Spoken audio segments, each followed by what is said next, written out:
Scuba diving ruined my life. It cost me everything that we're taught is important. It forced me out of the system, out of the race, and now I live my life on the edge of what most people would consider reckless. And it turns out, that's right where all the answers are. I was on top. I worked for one of the most amazing men I've ever known. I revered him, and he trusted me. I was being handed the reins, and we were set to move to the coast and open our own agency this fall. But I was miserable. And making it to paradise was going to cost me my soul. So I burned it all. And in the process, I let him down. It was diving that did it. That's what pulled the thread. It made me miserable in the life that I had. Not because it was a bad life, but because I saw something deeper, something truer. Scuba diving is forced silence and self-reliance that makes you look inward. And in doing that, it detonated my ego. We live our lives guarded by safety nets built by other people.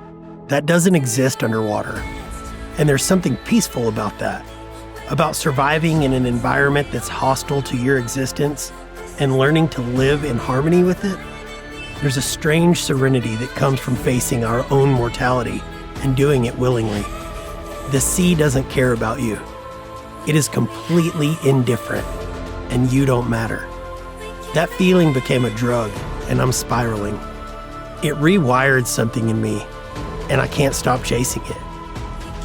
It may have become some kind of religion, or a ritual I'd disappear into just to feel whole. When you've lived your whole life with anxiety, and then you find something that silences that constant roar, that's when you fall. And I'm hopelessly in love with the deep. It doesn't just call to me, it claimed me. This hasn't come without cost. I've spent hundreds of hours painstakingly pouring my soul into something that I wasn't even sure anyone was ever going to see. And in that spiral, we built the hunt, a real underwater treasure hunt where we hide coins and dare people to find them. It started as a way to share the obsession. Now it's a way to live it together. My family pays the price too.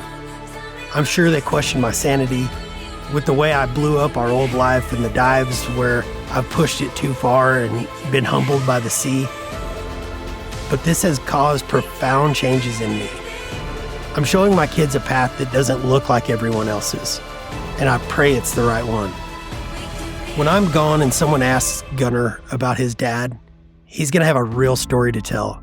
He won't say, "Oh, my dad worked in finance." He'll say, "My dad was a pirate." I've traded security for legacy. And it's let me start writing the story of my life, one that might actually be a book worth reading. For the first time, I have a mission I'm truly passionate about.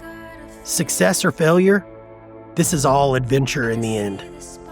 And that's what we're missing. The need for it is in our DNA, I think. Part of the vision is sharing it with you, to give you a reason to explore, to risk, to build memories with the ones that you love. And if you're lucky, it might ruin your life too. My brother once told me that fear is an illusion. That might be the most profound thing I've ever heard, and I hope you hear it too. Don't be afraid to chase treasure, or adventure, or the life that you really want, because it might just lead to you writing yourself as the hero of your own book. Live every day of your life like you're haunted by the person that you could be if you weren't afraid. There's something deeper there, and I can't wait to read your story. The hunt is on.